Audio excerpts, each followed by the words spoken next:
This is incredible. We're the only ones here right now.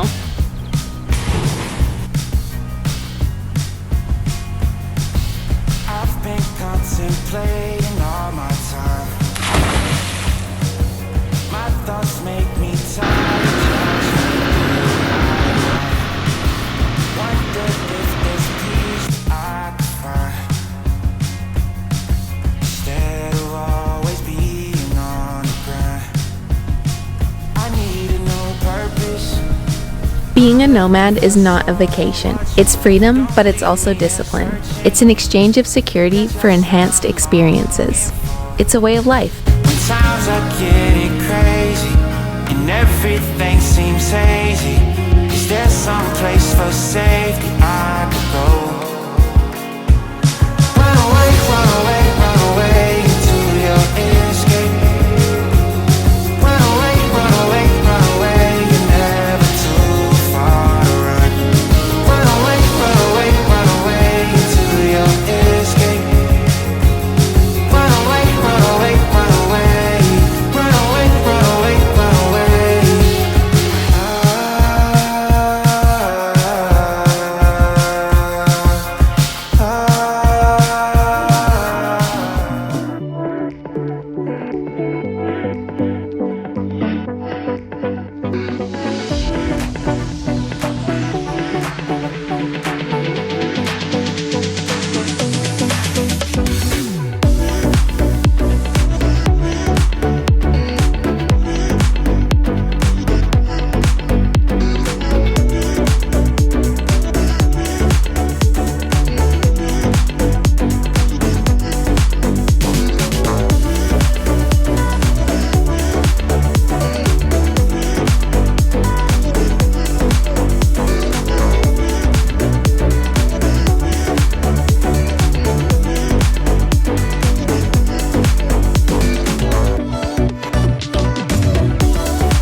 Okay, both Mandy and Lyla are taking a nap, so I'm talking a little bit quiet, but it's been amazing being back in Tulum, Mexico. The last time we came here was 3 years ago, and a lot's changed. There's a lot more development. There's a lot of amazing apartment buildings like the one we're living in. We just went to the gym this morning. It's super affordable and has everything we need. It's right across the road from a massive grocery store. Like, Mexico feels a lot more westernized, I suppose, than Thailand.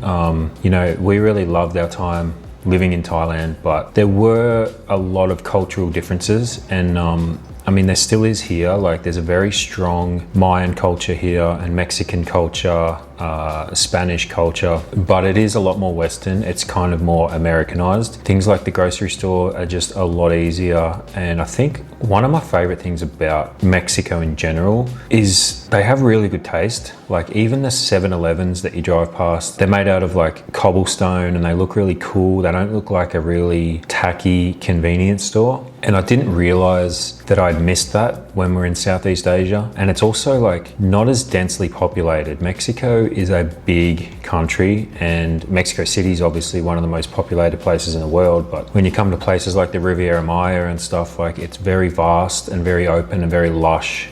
And I really appreciate that about Mexico. And just in general, coming here was super easy. I mean, it was only a 6-hour flight and Lyla was perfect on the flight. We didn't have any issues, like no visa issues. We didn't need a visa here. We didn't have any issues with like booking transport or finding a really good affordable Airbnb. Even the best thing was, as soon as we got off the plane, without even me having to think about it, my phone was working, and that's because we were in Canada already. We had only planned to come to Mexico on a Monday, and by Friday we were already on our way here, which is kind of how we do things. Sometimes we just make decisions and we do them really fast. I don't know if that's a positive personality trait or a negative one, but I hadn't even thought about how our phones were going to work because we had an Holafly North America eSIM already, and that's actually today's video sponsor. So if you've never used a eSIM before, I think I'd never used one until like 3 or 4 years ago. I never even heard of it, but they are getting very popular, and that's because you don't need those physical SIM cards that you put into your smartphone anymore. You just get a virtual SIM, which with Holafly you can buy super easy. All you do is go into their website and you figure out where you're wanting to go. You can pick a eSIM for a specific country or a region, and that's what we did. We did North America. I did that without even knowing we were going to be coming to Mexico. And when you buy it, it's super simple. They'll just send you an email with a QR code, and that's your eSIM. All you have to do is pull out your phone, make sure you're logged onto some kind of a Wi-Fi. You follow the prompts and it takes like 2 minutes. If you're working online, a digital nomad like us, and you need to have stable Wi-Fi so you can work, sometimes when you check into Airbnbs or hotels, the Wi-Fi isn't great. Luckily where we are, it's actually really good, but you can tether your Holafly eSIM to your computer or your tablet or whatever it is, somebody else's smartphone. But if you're trying to get work done, you can tether it to your phone, which is amazing. So honestly, like, we've been using Holafly eSIMs for almost 4 years since we left Australia. They've been a huge support for this channel. Thank you to Holafly for sponsoring today's video, and thank you to you guys. If you want to support the channel in any way, click the link down below. It's in the description and the pinned comment. And if you use code LloydAmandy at checkout, you'll actually receive 5% off your eSIM purchase. So if you try Holafly and you love it, send us a message or leave a comment down below and let us know. All right, we'll get back to the story now. We have a super exciting day planned today. I'm so excited. I've wanted to do this for so long. We're just gonna head down at the moment and meet the person that's dropping off an ATV for us to use to explore around the city today, which is so exciting. Yeah, like, we've been here a few days, and I mentioned in our previous video that getting around Tulum's a little bit tricky because there's like a taxi mafia and they charge a lot of money. And so the obvious options are like beach cruisers, scooters, but for us, the best option just to get to like the beaches and stuff is an ATV, because it's a 4-wheel bike. It's a lot safer and it's a lot more fun, I think, for us to get around. So we've got a bunch of places we're going to go today. Let's check out this ATV, see how it is. I grew up riding ATVs. I grew up in the country in Canada, so I'm super comfortable on them, and I feel way safer on them, even more so than a scooter. If you've been watching our channel for a long time, you'll know that we have pretty much ridden a scooter around most of the world. That's a motorbike. Is that ours? No, it's not. Okay. It's just a guy on a motorbike. Okay. Anyway, so I definitely feel like it'll be safer with Lyla. With the ATV, I know I'm gonna probably cop a lot of shit from people, but I don't care. Roast us in the comments. We don't care. We're used to it by now. Yeah, but just so everyone knows, like, it's legal here as long as we're all wearing helmets. We have the right license, and we're not going on like big highways or anything. Tulum is mostly like small dirt roads. Everyone rides ATVs around and motorbikes, so, and we're going to be going really slow, so don't think we're being irresponsible either. Sorry? You know driving ATV? I know motorbike. Is this clutch? Yes. I will explain to myself here. This is it. It's put here. This is bad brake, this is front brake, but I using always this brake.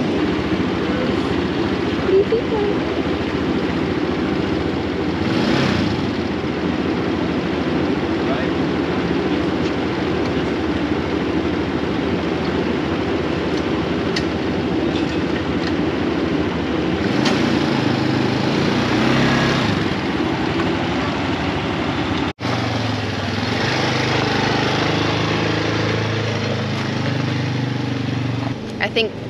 be able to manage selling Lloyd on wanting to buy one of these after this. Okay, we just got to pick up a helmet for Lyla. The one that they brought for us was 10 times too big. So just gonna hop into the shops and hopefully we can find one for her.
Okay, so we're at Cenote Cala.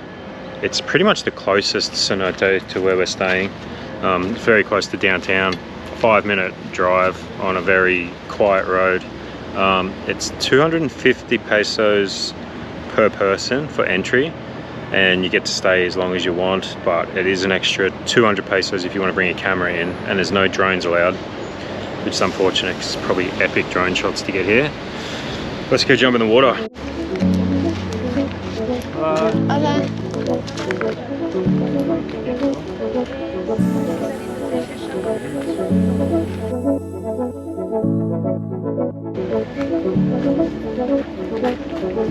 I think we might be the only ones here because it's so pretty. It's empty at the moment. We're early, which is good. There's a beautiful church in here. My goodness.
hopefully you can hear me right. There is a guy on a leaf blower cleaning up because we're here at like, I think it's like 9 o'clock, 9:30. Literally the only people here. It's pretty awesome. There's like a bunch of lounge chairs, and the cenote is like actually really deep. You have to climb down this ladder to get to it, so I'm not sure if we can take Lyla in it or not, but that's okay. We can probably just take turns. And then there's like a little restaurant here that sells food and drinks. Yeah, I think you could spend like the whole afternoon or the whole morning here. Pretty cool. This is incredible. We're the only ones here right now. We have the entire place to ourselves.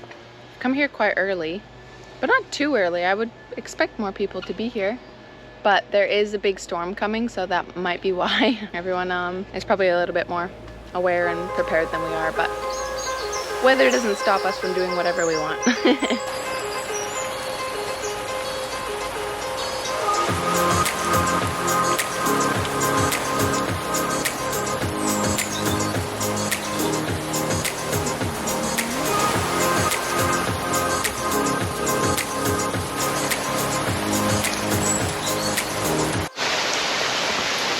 Well, it's really coming down. Probably the hardest rain we've had since we've been here. Did not even open the weather app this morning. We're just sitting in the restaurant here, which isn't open, unfortunately. It'd actually be pretty cool if we could just hang out and have a couple of pina coladas or margaritas or something, maybe some tacos, but I don't know if they're opening or not. We're still the only ones here. We've been here for about an hour. Probably because everyone else knew that it was going to rain. That's probably what happened. Everyone except us. We're notorious for just letting whatever happens happen and not checking the weather app. I don't think we ever really do. Even when you do though in a tropical place, I feel like it's not very reliable, especially on the iPhone app. It's not accurate. Yeah, to be fair, Apple weather just says chance of rain every single day, and it's a roll of the dice. Oh, it looks like it's easing off a little bit now. Yeah.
Really cool.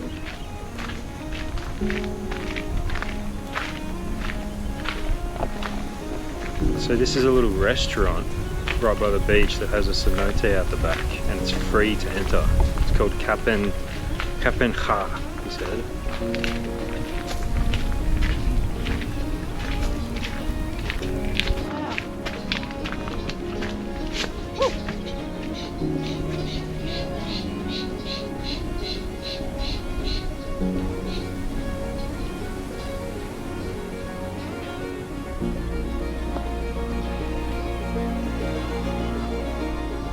How cool is this?